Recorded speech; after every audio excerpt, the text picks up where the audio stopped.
Alors oui, on peut identifier plusieurs tâches des bots dans Wikipédia. Celles qui m'ont intéressée en particulier, c'était les tâches de lutte contre le vandalisme, puisque comme vous le savez, Wikipédia est une encyclopédie ouverte à la contribution de toutes et tous. Et du coup, il faut penser des dispositifs particuliers en cas d'insertion d'insultes, de textes qui n'a pas vraiment de sens, ou en cas de suppression massive de textes, comme on a pu le voir lors de la conférence.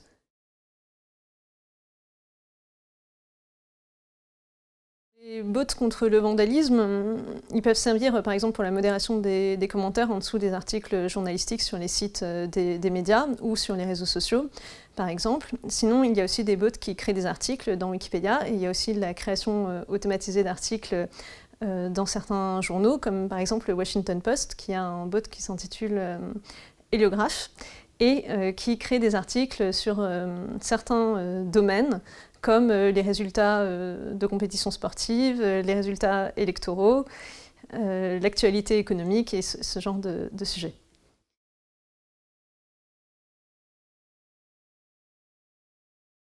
Les avantages, si on se concentre sur les avantages de la création automatisée d'articles, le premier, en effet, c'est que c'est une tâche qui n'est pas forcément intéressante pour le journaliste que de décrire les résultats des compétitions sportives. C'est une tâche qui, en plus, doit être effectuée très rapidement dès qu'on a les résultats, pareil pour les résultats électoraux, etc. Donc, en effet, ça peut être vécu comme une tâche pas très intéressante qu'on peut facilement déléguer à un logiciel automatisé.